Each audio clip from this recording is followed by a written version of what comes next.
My name is B.C. O'Leary, and I am pleased, very, very pleased to welcome you here tonight as we celebrate the first annual InterFaith Leadership Council of Metro Detroit's Season of Gratitude Dinner.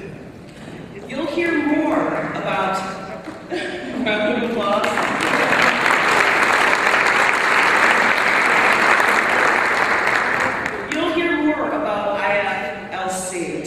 From its esteemed chair, Bob Rutel. But I have to tell you that I've only recently learned about this organization, and I am absolutely thrilled to be here tonight. Just to tell you a little bit about myself, I recently took a leap of faith. For the past 5 years, I have been a nightside reporter for WDIV Local 4, the NBC affiliate here in Detroit. After 5 years, I decided to make a move, try something different, explore my options. This past July, I joined Al Jazeera America. It's a new news cable network, and they have 12 bureaus across the country, and I am here in the Detroit Bureau representing Detroit.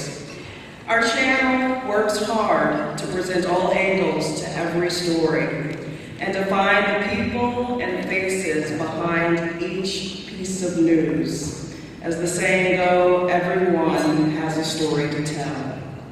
IFLC is like that. It looks deeper than the surface to help Detroiters learn about others in meaningful and concrete ways.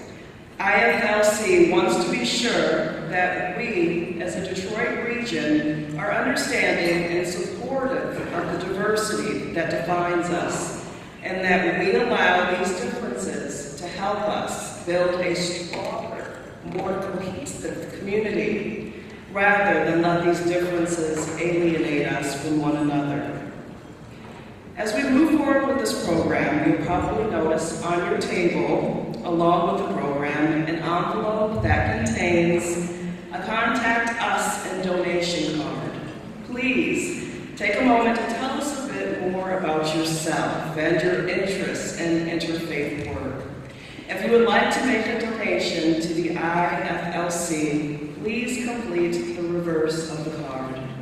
You can leave these cards in the basket on the registration table on your way out tonight. Now it is my pleasure to call up Judy Munn. Judy has been an advocate and training facilitator in diversity awareness training, using her unique perspective of bridging two worlds to help others see the benefits of cross-cultural education. In addition to that, she is also a professional genealogist providing workshops on researching family trees. She also provides workshops on Native American culture and spirituality. She has been on television and radio in Scotland, Germany, Switzerland, and around the U.S. because of her workshops and her experience. A member of Southeastern Michigan Indians and a leader in her community on the Pine Ridge Reservation in South Dakota, Judy assists her local community here in Michigan with various ceremonies. When Judy has finished the invocation, dinner will be served. Please enjoy the video presentation that will be up here on the screen during the meal, and our program will resume after that.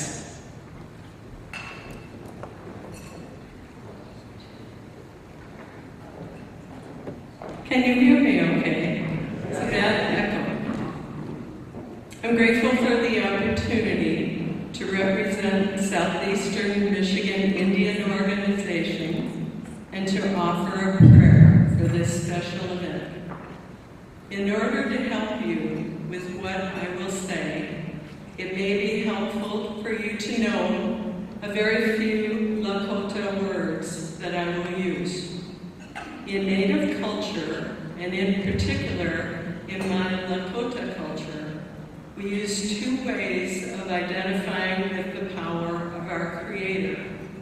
Tunkashila, which is our word for grandfather, doesn't necessarily represent the male aspect so much as representing a power that is wiser greater and older than us, and it's a sign of respect, not about male gender.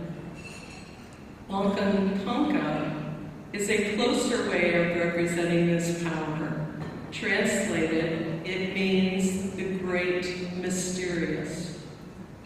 Pilamia is a word for thank you, used only when we recognize that someone is acting from the highest good, and it's how we offer our gratefulness to our Creator.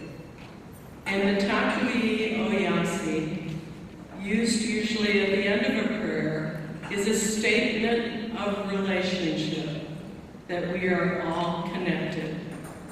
Some people translate this as all my relations. So these are the only Lakota words that I'll use in my prayer, but I wanted you to know so you'd understand what I'm saying. The beginning of my prayer is a sacred name, and that is not translated, so please forgive me that formality. I'll honor the directions and their aspects as a way of focusing our prayers. Please join me in prayer however you are comfortable. Mio wakapi wajibi wing, woptaga tioshme. Hey tankashila, wankatanka. We are grateful for this time to come together in council. From the East, we are grateful for this new beginning, the insight and inspiration that has brought us to this evening's event together, and the leadership that brought us to this point. We recognize the blessings of the South that have given us the growth of our relationships and this organization in fellowship and focused work in support of our community. We offer thanks for the gifts of the West that gives us the silence, reflections, and visions that take us further in our journey toward one mind and one heart. Wisdom and strength as the gifts of the North guide us as we move forward into the future, honoring tonight especially the champions and warriors who have led our walk on earth to be more beneficial for all. We especially honor those who serve our country as we approach Veterans Day, while at the same time we pray for a time when war and defenses are not necessary. We honor our relationship to earth and sky as our home in the universe, and offer our thanks for the beauty of the life, love, companionship, and joy that we have inherited. We thank the beings who have sacrificed their lives for this meal so that we might live, and we bless the hands that prepared it from farm to table. We acknowledge that there is far more that we offer our gratefulness for, because it is beyond our understanding of all of the things that give us life. Pilamia, thank you, Tunkasha, for the blessing of our lives together in this time and place. May we use it well. Matakui Oyasi, we are all connected.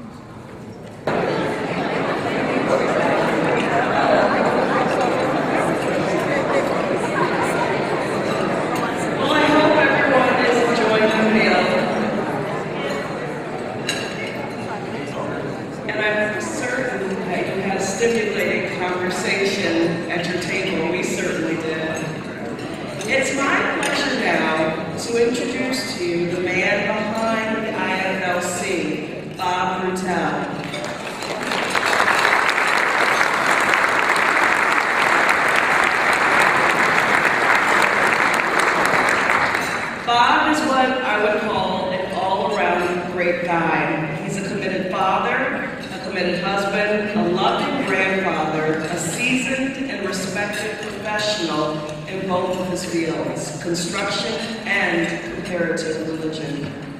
An odd combination, but Bob is no ordinary man. This IFLC is a product of his vision and determination. Please join me in welcoming Bob Boutel.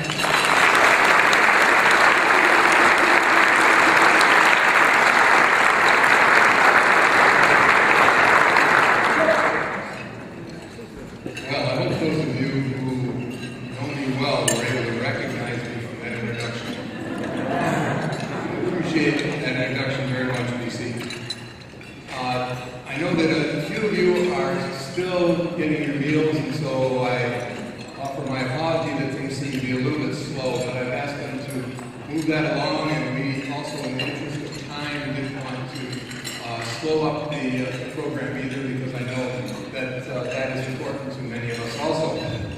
So I have a couple of things I wanted to say. One of them is to read to you the beginning of a letter that came to us. And by the end of it, I think you'll recognize who the author was.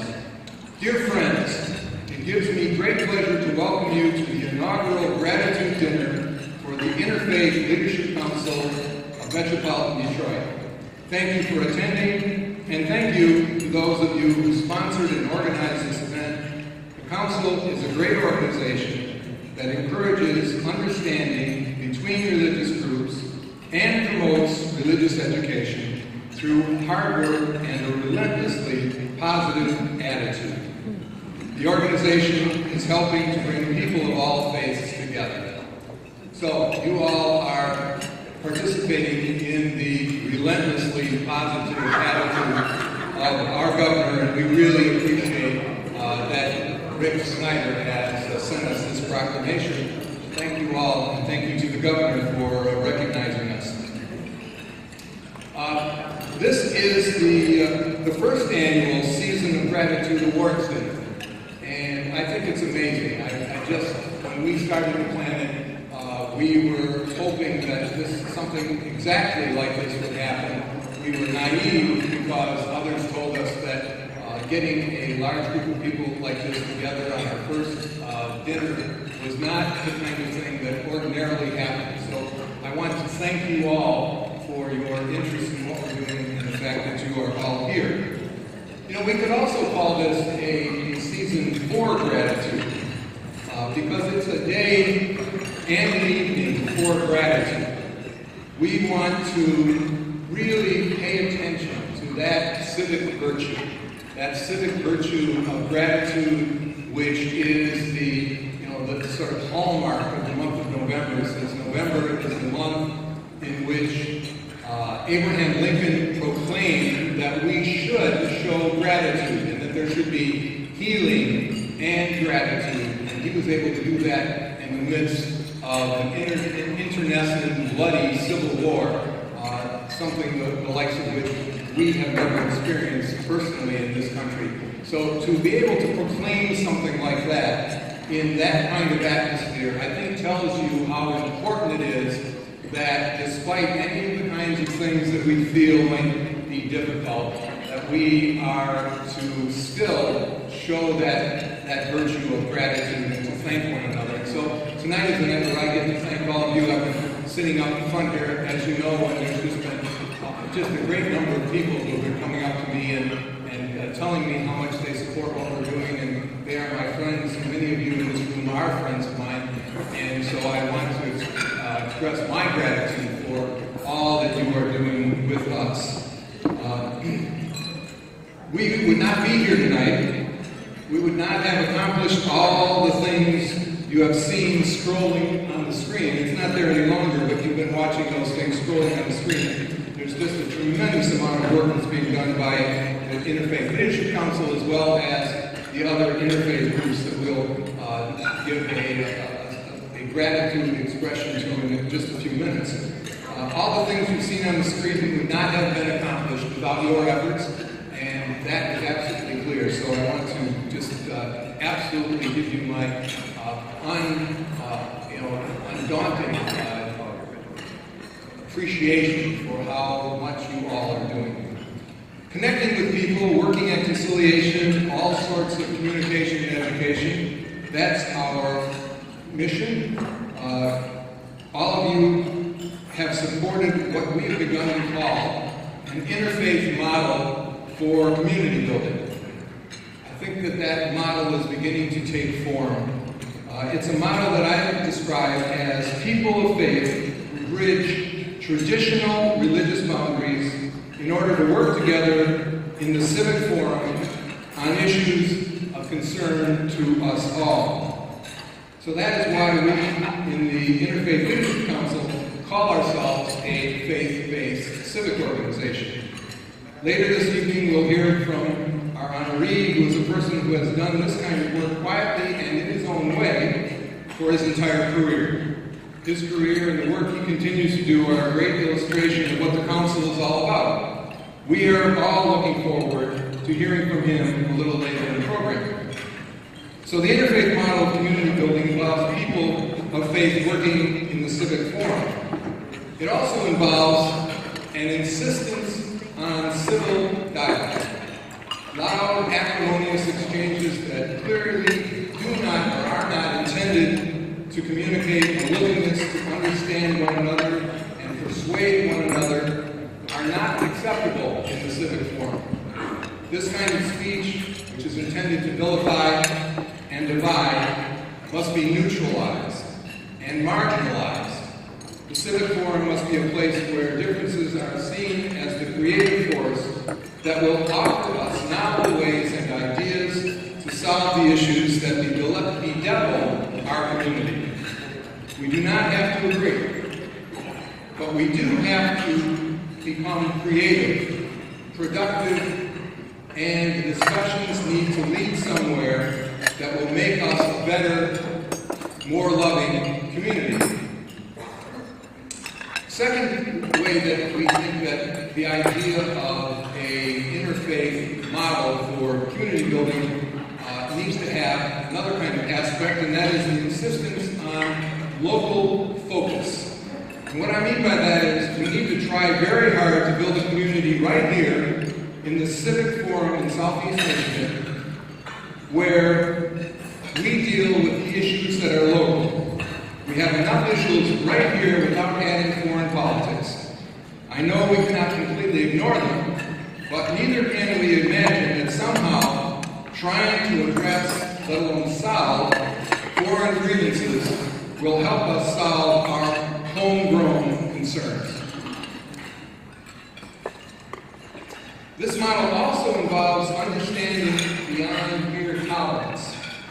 We may have to settle for tolerance on occasion, but simple tolerance does not build a community. Deep understanding, a profound care for one another, acting upon our own, and eliciting from others actions that are consistent and that are consistent with our highest and best values. These form the bedrock, the foundation on which we can build community. And the last of these characteristics of this model is that we have to, in ourselves, model how this works. That is, as a group, we need to show the rest of the community that it is, in fact, possible to have civil dialogue, to have discussions that are not acrimonious, but where our differences are still expressed. We need to go beyond the platitudes of saying that that's what we're trying to do and actually model it as what we are doing as an interfaith group. So the question we all need to answer then is, how will we live together? And I know all of you in this room have committed yourselves to answering that question. How will we live together? And to modeling how we can work together to build a beloved community. And for that, I am tremendously grateful. It would take an hour or so for me to go through all of the projects that the InterFaith Leadership Council is working on right now, so I won't do that. We decided to make the program book something of a manual to help you see some of the projects we're doing, so I hope you'll take some time to take a look at that. But I do want to mention just 3 things. Among the things that we're working on is a partnership with DT Energy Foundation, where we have been working on the need for energy assistance in families and the need for education about self-sufficiency that energy requires. That's our work with DT Energy Foundation. We also are working with Detroit Public Television on a project for early learning literacy. That is really an important program of the InterFaith Leadership Council right now. And we're also working with the Oakland County Public Schools to inform their 7th graders about interfaith understanding, helping them to see what interfaith groups do and what the various groups, faith groups, symbols and their ways of being mean and how that contributes to the whole community. So that's 3 of the things we're working on. But there are others, and they're too numerous, as I say, to talk about right now. I would be remiss if I didn't take just one moment while I'm welcoming you to also thank a few people who made this night and this event possible. First, I want to thank the directors of the InterFaith Leadership Council. Every one of them is an activist in their own right. And I want to ask them to stand for a moment and so that I can acknowledge them and thank them, and so that you can thank them and acknowledge their work with us. So with the directors of the InterFaith Leadership Council who are with us tonight, please stand for just a second.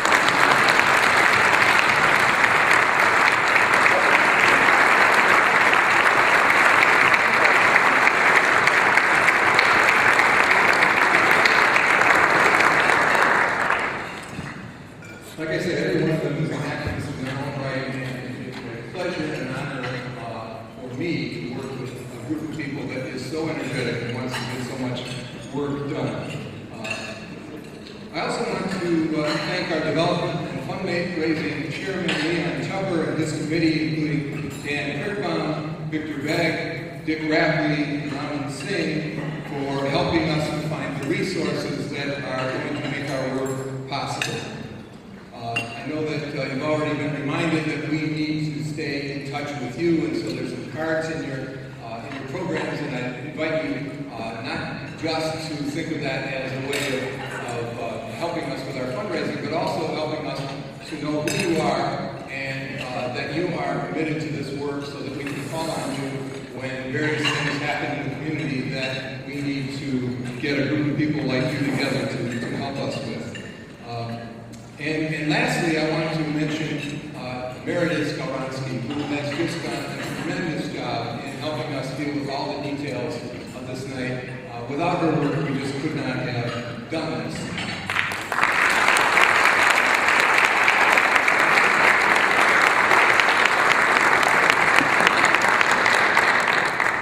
Now, in a minute, we have another person that's going to come up here, and I just want to say that to Barbara Lefferly, who has been our overall dinner chairperson, that we all appreciate the effort that she put into this.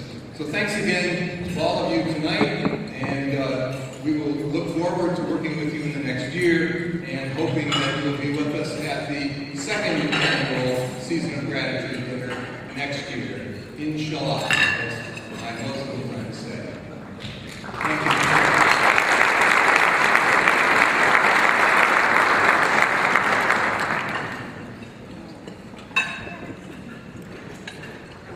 Thank you for your powerful message. Another round of applause for Bob and Tom.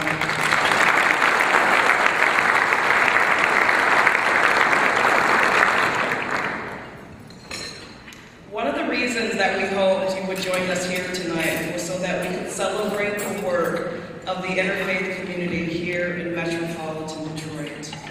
IFLC, as you may know, is a network of many networks. It seeks to harness the energy of many groups with one purpose: building a more just and equal society, one that values the contributions of many religious groups, not to tolerate them, but to appreciate them. And after meeting her, I may just say that no one appreciates them more than our IFLC board member, Dinner Committee Chair, the Reverend Barbara Clevenger. Barbara's enthusiasm is contagious, and her excitement for building a better community infuses every conversation every time. Barbara is the pastor at Unity of Farmington Hills, a member of the Farmington Area Interfaith Group, and she is also an advisor to the Michigan Roundtable for Diversity and Inclusion's housing project. Please join me in welcoming the Reverend Barbara Clevenger.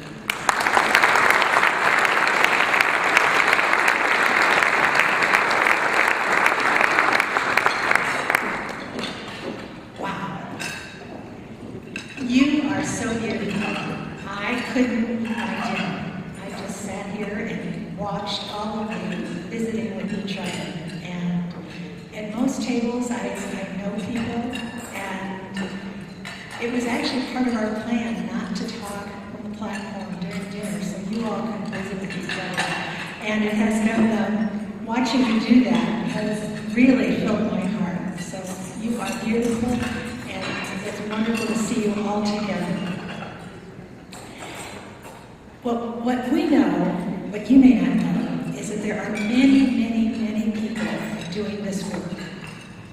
And we want to acknowledge 12 groups, and there are many, many more, that have done so much this year. And in the middle of your book, you can read about each of these 12 groups and some of their accomplishments.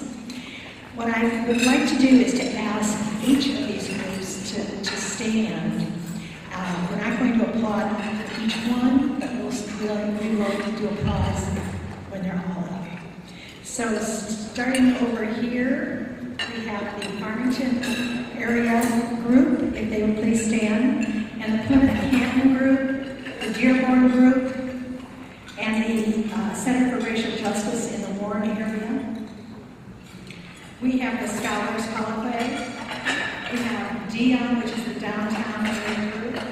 We have the InterFaith Health and Hope group, a Troy group, and the Christian Concept. And if all of those groups could please stand, they are doing fabulous work on the ground every single day. Important things.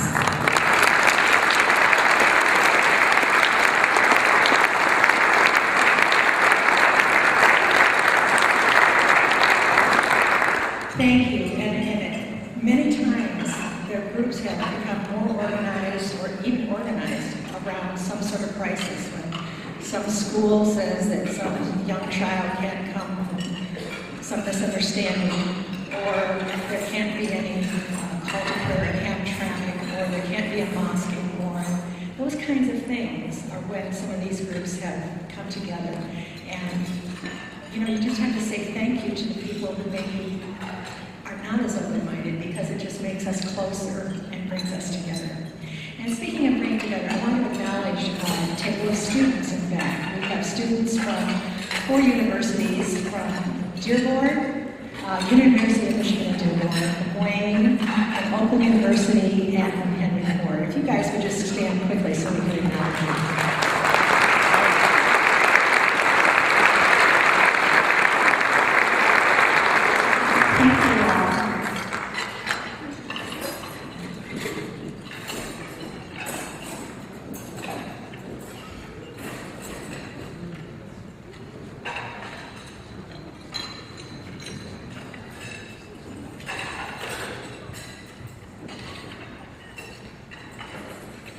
All right. Thank you, Barbara, and thank you to the interfaith groups. I wonder, a year ago we began to map the wide range of interfaith groups that are in this community, and we did that with the help of Dr. Lauren Scribner, who happens to be with the Interfaith Colloquy over there. And it was just amazing to us as we began to find out how many interfaith efforts there were going on in the city. Hence, it gave even more impetus to our idea of having an Interfaith Leadership Council where we could be sort of a clearinghouse for some of the activities and help support the group. So it's just amazing what's going on in our community. You all may be as amazed as I am to recognize that. Well, interestingly enough, things happen that you don't expect, and one of the things that's happened is that the Archbishop of the city of Detroit, Most Reverend Alan Vigneron, was supposed to be with us tonight and is unable to be with us. So we've had to have a change of plans. He may still be in Steubenville, Ohio, waiting for an airplane to bring him back to Detroit. The plan was that he was supposed to be here at 4 o'clock coming into the airport, but as you know, the weather has been quite ugly, and I guess even worse so in Ohio. So he hasn't been able to make it. So we're here with a little different plan than we had expected, but I am still very happy to be able to eventually make this award to one of our awardees, which happens to be a group, and that is the Religious Leaders Forum. The Religious Leaders Forum is a group of the most senior leaders in religious groups in this community, in metropolitan Detroit. They're regional leaders. And about 3 years ago, they began to organize. And one of the first people that I was able to talk to and who understood this concept so very clearly was Rabbi Joseph Krakoff at Sha'ari Zedek, Congregation Sha'ari Zedek, just up the road from here, who understood, because of the legacy of his predecessor, Rabbi Erwin Groner at Sha'ari Zedek, that the idea of bringing together religious leaders to talk about issues in the community was a critical thing to do. And so I would like to introduce someone who has become a dear friend of mine as a result of the forum, who has been one of the strengths behind it, who at even this afternoon's meeting, his voice was important to how the religious leaders were going to address some issues together. The Detroit Free Press has called the Religious Leaders Forum a unprecedented organization. Recently, a couple of their members, Rabbi Krakoff was one of them, also Bishop Edgar Van went to Washington just last Wednesday, as a matter of fact, a week ago, where there is interest in this interfaith organization as a model for the rest of the community. And so it is my pleasure to introduce Rabbi Krakoff, and as I'm doing that, I would also like the members of the Religious Leaders Forum who are able to be with us tonight to please stand and allow us all to recognize you. If those leaders would stand now, I'd appreciate that.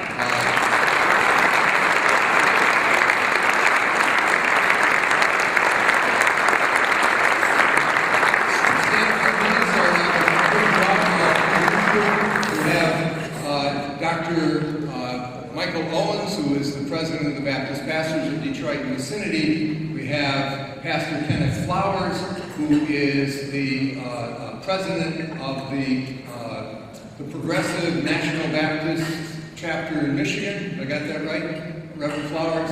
I also have Father Shalhoub, who is the pastor and is at St. Mary's Antiochian Church Antiochian Orthodox Church in Livonia. I have over on my left also Bishop Chris. Bishop Chris is the bishop of the Evangelical Lutheran Church in America here in the Michigan Synod. I also have Rabbi Krakoff, who I was speaking of a moment ago. Rabbi Krakoff, of course, is at Congregation Sha'ari Zedek. We have Imam Steve L. Turk, who is the treasurer of the IFLC, also and doing double duty, and so I appreciate his efforts all the more.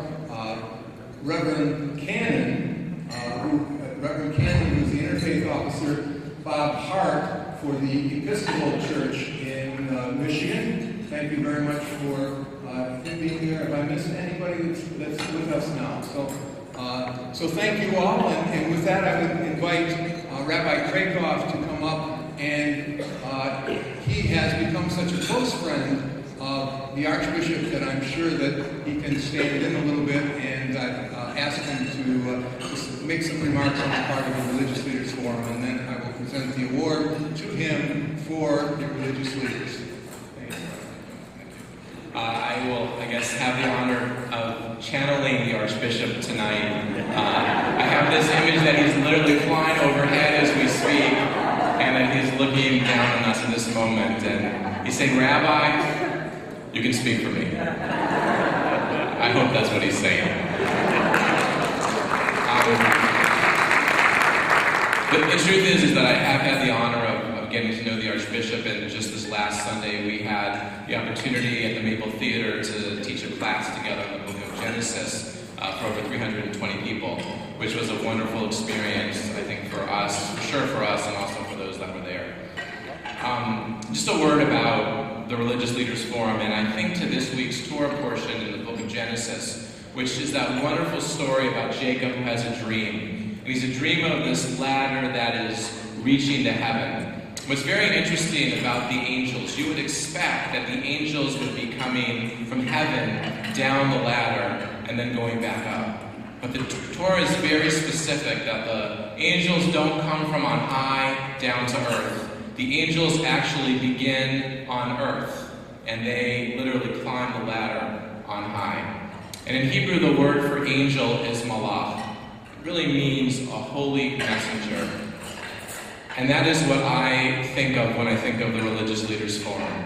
It's a collection of holy messengers who are doing the Almighty's work here on earth, and in particular, who are focused on all of the important work that needs to be done locally in this community. We've worked on two major issues which we're continuing to work on. That of illiteracy, both on an adult level and also on a preschool level, which ultimately will result in work with families, and also dealing with warming and trying to make sure that everyone in the winter doesn't freeze, but actually is taken care of. So these are the issues that we're working on together. As Bob said, we had the opportunity last week to go to Washington and speak of that work, and Washington is taking a particular interest right now in Detroit in a positive way, looking to the work that we're doing here as a model for other cities that are struggling. And we come together 4 times a year as a Religious Leaders Forum. We eat together, we learn together, and we really have the distinguished opportunity of getting to know one another. And there's even been a few pulpit exchanges. So it is gratifying to have this opportunity to share with you the work that we're doing and to channel the Archbishop. And on behalf of him, myself, and all of the people that are in this room, and even those that couldn't make it tonight, we are very, very, very grateful for this recognition. Thank you, and God bless.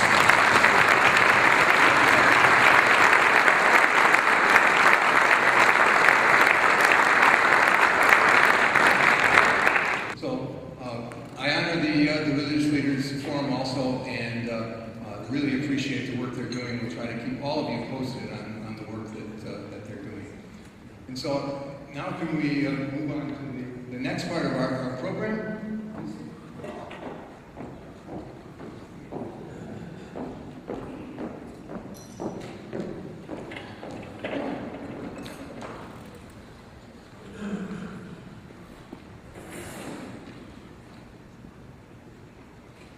How's everyone doing? It's quiet. All right, moving along with our program.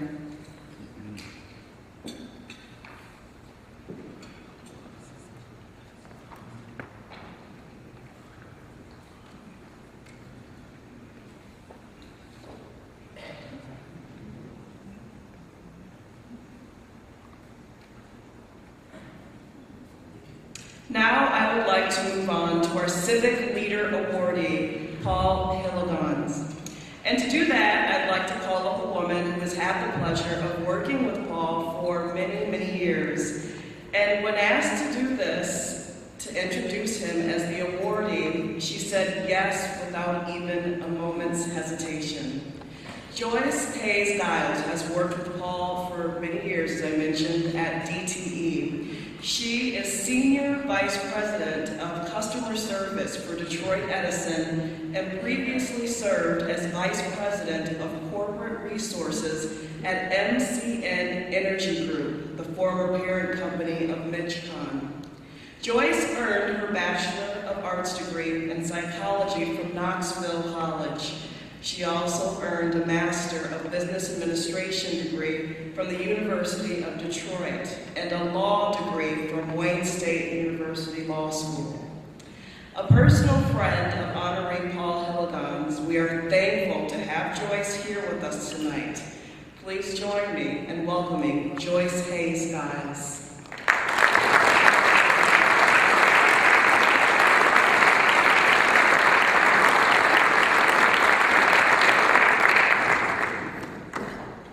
Good evening. Thank you, BC, very much. Thank you for allowing me the pleasure of introducing someone who I respect as a colleague, a leader, and more importantly, a friend. I also appreciate the opportunity to meet so many of the religious and lay leaders working to achieve harmony in Metro Detroit. My job this evening, and I really don't consider this a job, it really is an honor, is to provide a brief introduction of one of Michigan's most respected business and civic leaders, Paul Hilligans. Paul's bio reads like a who's who in Michigan. Senior Vice President of Corporate Affairs for DTE Energy, former Speaker of the House for the Michigan House of Representatives, President of Detroit Renaissance. But Paul isn't being honored tonight because of what he has accomplished, which by all accounts is very, very impressive. I believe that Paul is being honored tonight because of who he is. If I had to describe Paul in 2 words, I would call him a bridge builder. Paul has spent his entire career bridging gaps between city and suburbs, business and government, and faith and politics. Not everyone can do that. When Governor Rick Snyder needed someone to chair the new Regional Transit Authority, he called on Paul Hilligans. When Detroit Renaissance was searching for a visionary to lead the prestigious nonprofit group, Paul Hilligans was their guy. And in 2011, who better to receive the Neil Shine Award for exemplary regional leadership than Paul Hilligans. Tonight, Paul is being recognized by the InterFaith Leadership Council of Metropolitan Detroit for helping to bring together and nourish interfaith groups and networks. Congratulations, Paul, on this well-deserved honor. I'll turn the program back over to Bob Petrella, who will make the award presentation. Bye.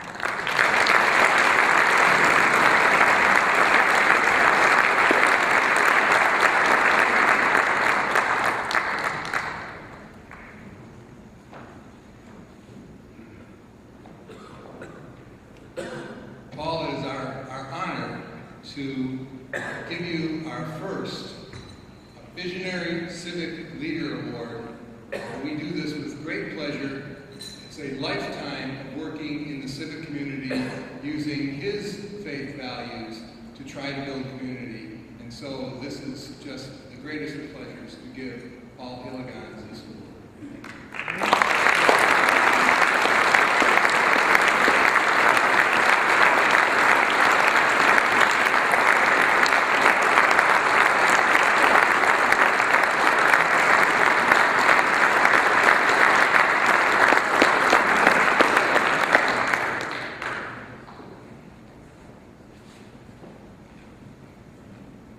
Bob, thank you very much for the honor, and thank you all for supporting this first annual gratitude dinner this evening. And Joyce, thank you for your very kind introduction. Joyce is going to retire from DTE Energy at the end of this year, and I will be following her just a couple of months later. And I want you to know it's been a great privilege and joy for me to work and serve with Joyce and our DTE Energy family, which is a very special family.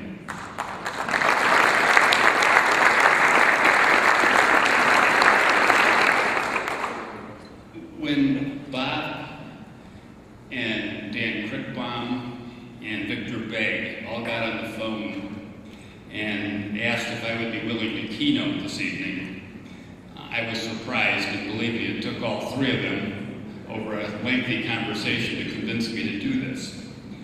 You see, I was trained to be a lawyer and spent a good share of my professional life in elected politics, credentials that do not usually inspire gratitude.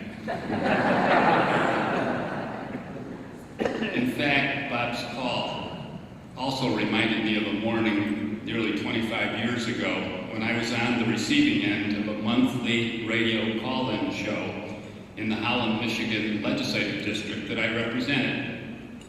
Because callers would often air their complaints about politicians and our government, imagine my surprise that morning when a woman called and started out saying, "Young man, you are doing a wonderful job serving the city of Holland, and I hope you continue to represent us for a long time to come."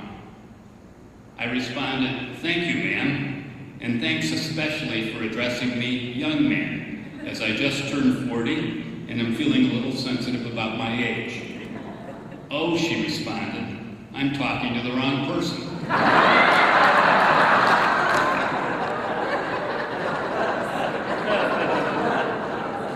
Live radio is a wonderful thing. Well, hoping that the InterFaith Council hasn't repeated the caller's mistake, permit me to explain why I feel honored, truly, to speak this evening. In short, I deeply admire what the Council represents. Leaders of different religious faiths coming together to celebrate both their own and our region's diversity. Leaders who are fostering understanding, closing opportunity gaps, and tearing down barriers that have obstructed our thinking. Leaders acting as one interfaith community and one regional community.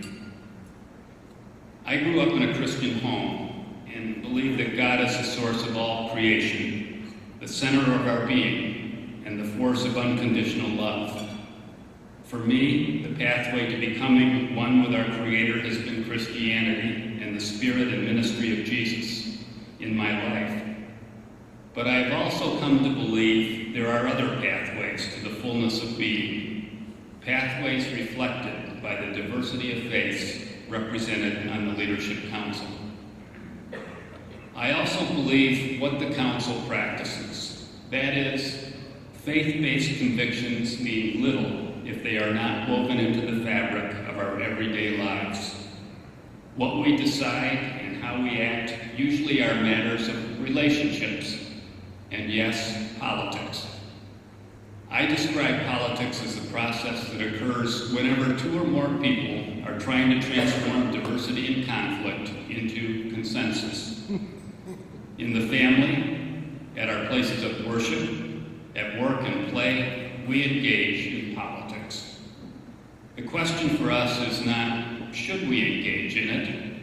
The question is, how will we become engaged? As important as government and public policy are to building stronger communities, our individual, collective attitudes and beliefs, our culture, are even more important. Southeast Michigan remains one of the nation's most racially segregated regions. This segregation is manifest by where we live and, yes, worship, and by wide gaps in our family income, educational attainment, even our health status and life expectancy. We cannot simply legislate a change in our culture.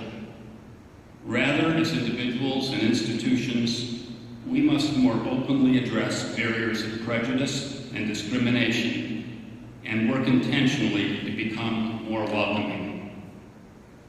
In the Plymouth-Kent area where our family lives, an Interfaith Council partner, the Michigan Roundtable for Diversity and Inclusion, launched a series of community conversations about our fast-changing ethnic, racial, and religious mix. At the first meeting, those of us who are Anglo-Americans described our towns with self-congratulatory adjectives like accepting and inclusive. The tone of our conversation changed as we listened to the results of focus groups of minority students in our schools and ethnic newcomers in our neighborhoods. What we heard were stories about racial and ethnic harassment and stereotyping in school corridors and classrooms.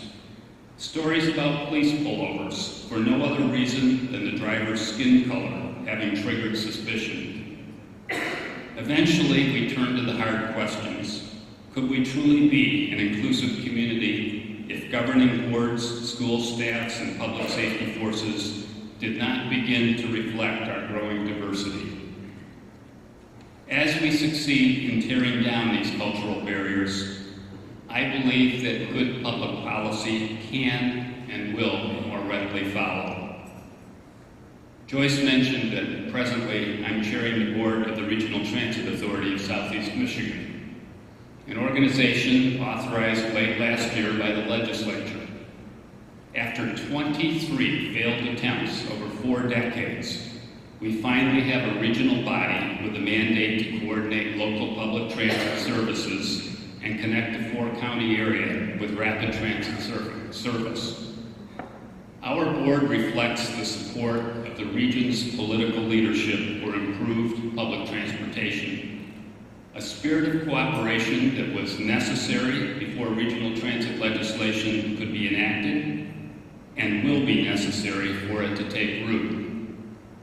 When we complete our master planning and take a proposal to the region's voters for funding support, one of our messages will be that more state and federal transit dollars for Southeast Michigan will depend on the region stepping up and doing better than the $87 per capita our metro area spends today on public transit, compared to the U.S. metropolitan peer average of $292 per capita. But this should not only be a question about taxes and per capita spending. Today, only 22% of the jobs in Southeast Michigan are accessible by a bus ride of less than 90 minutes. Yet too many economically disadvantaged families, senior citizens, and persons with disabilities don't have ready access to personal vehicles and must rely on an inadequate public transportation system to cope with our job sprawl. Our faith community can play a key role, helping citizens to consider the social and economic importance of the decision we will make about the future of transit in our region. It is also an opportunity for us to think about employing transportation policy that can connect, bring together a region which in past decades used transportation to spread out and become more segregated. Permit me to sum up my message with a personal story. A few years ago, our daughter Sarah, then a junior at the University of Michigan, signed up for the school's Detroit semester. She lived on the Wayne State University campus, participated in urban studies classes, and interned at Focus Hope. At the end of the term, Sarah and her classmates reported on their internship experiences to a group of teachers and parents. Their stories were a mixture of humor, sadness, and triumph. Stories of idealism bumping up against the painful realities of urban poverty. After their presentations, the students answered our questions. When it was my turn, I asked them, after what you've experienced in Detroit, are you optimistic about the city's future? And if so, why? Following an awkward silence, a voice in the back of the room answered, "I am optimistic. What newspaper stories and television newscasts don't often report are the wonderful people I've met. People who are working every day to improve their neighborhoods, their city, their lives." As I turned to hear that beautiful response, I realized that the voice of hope was Sarah's. In that moment, our daughter reminded me that the future of Detroit and our region will depend on each of us, how we relate to each other, how we engage in shaping our institutions, how we advocate and act on just public policy. Thanks again for giving me this opportunity to share, and thank you again for your support of this event.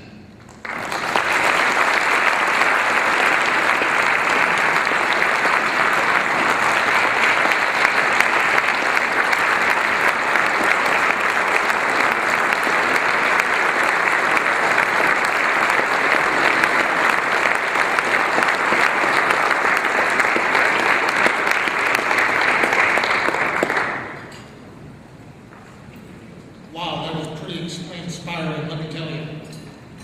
Thank you, Paul, for dedicating and sharing your evening with us and providing us these very inspirational words. I'd also like to extend a great appreciation to the 12 recognized interfaith organizations that were honored here for their work in helping us change, not change, but improve the quality of life in our community. The other organization that certainly needs recognition, of course, is the Religious Leaders Forum. That organization inspired so many of us to believe that if our leaders can and will lead, most of us are all willing to follow, and we shall. A few reminders as you leave tonight. Please leave your name badges and information cards on the baskets at the registration tables when you leave at the exit. If you'd like to learn more about the Interfaith Leadership Council, please spend a few minutes of time at our website, www.detroitinterfaithcouncil.org. That address again is found on the back of your program. You also have floral arrangements at each table. Each table should get gathered before you leave and find out which one of the table guests has a birthday closest to today. That should be the recipient of the gift. Thanks again for being a part of this wonderful evening and bright family.